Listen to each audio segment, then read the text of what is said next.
Belgian Air Force decided that whatever the UFO was, it could not be ignored. In 89, 90, we had a lot of observation from the ground, a lot of people seeing strange things in the air, and the Belgian Air Force already scrambled 2 times F-16 to observe what the people saw from the ground. Wilfried de Brouwer, a colonel at the time, was officer in charge of operations. Some people saw very strange objects in the air with a very peculiar behavior.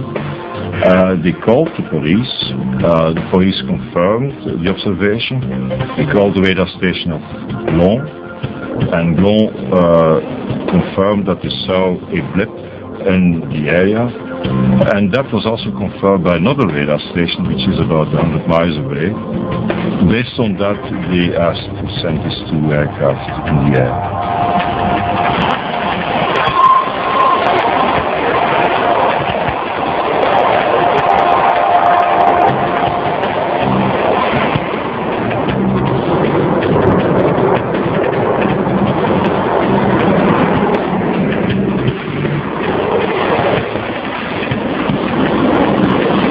So that night we had a scramble with 2 F-16. I was one of the 2 pilots, so I was leading the pair for that mission. We had a lot of information coming from the ground, and those people could basically inform us about the exact position of I would say, the UFO. Ground radar observed the blip, which was moving very fast from an area south of Brussels towards the east.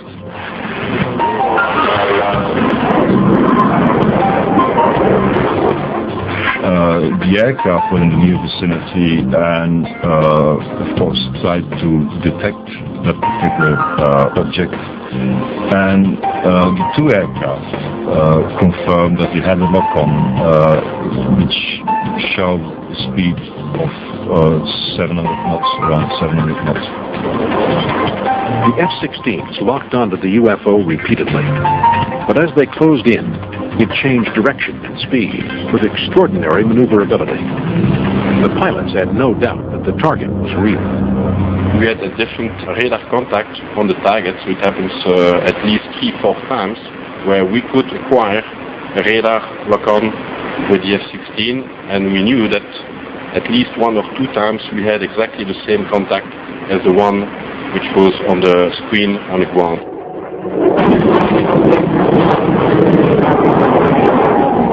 It was accelerating very fast, so it was going from 50 knots to more than 1,000 knots. It was really climbing and descending very fast, and it was changing, heading abruptly. And most of the time it was even flying supersonic. The Air Force never did make direct visual contact with the UFO.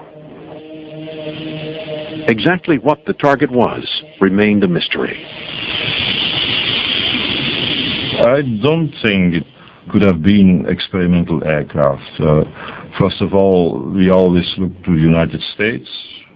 They could have been doing experiments here. I don't see why they should be doing it in Belgium in the first place. Secondly, they confirmed officially that it was not them. We had an official declaration of the ambassador here.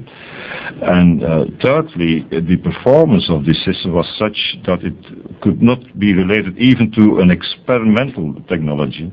It was not a prototype, and I don't really believe it was a meteorological phenomena at that moment. There's not much left, and well, one could refer to an extraterrestrial observation or vehicle, if you want. And I think that's an option or an assumption which should not be excluded.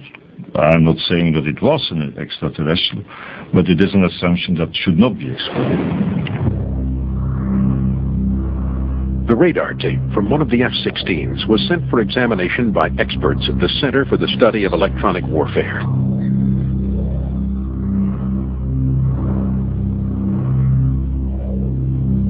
The radar specialist who advised the investigating team there was Professor Emil Schweitzer, a distinguished physicist who teaches at the country's elite military academy. What did he make of the strange, unidentified craft that the Belgian Air Force tried to intercept? that UFO could make right turns, which is impossible by our laws of mechanics, and that UFO could also change very suddenly the velocity, which is also impossible, because it would give an infinite acceleration. Is it possible that the Air Force's unseen UFO was nothing more than a technical aberration in the radar equipment? I don't think that you can explain it by saying that all radars made the same mistake. That's highly unlikely. There are different types of radar, there are different types of antennas, and also the orientation of the target was different for the four radars. I'm going to be fired by my colleagues, but I think that extraterrestrial intelligence is very highly likely. A photograph of the Belgian Triangle of Lights was later computer enhanced. The image that was revealed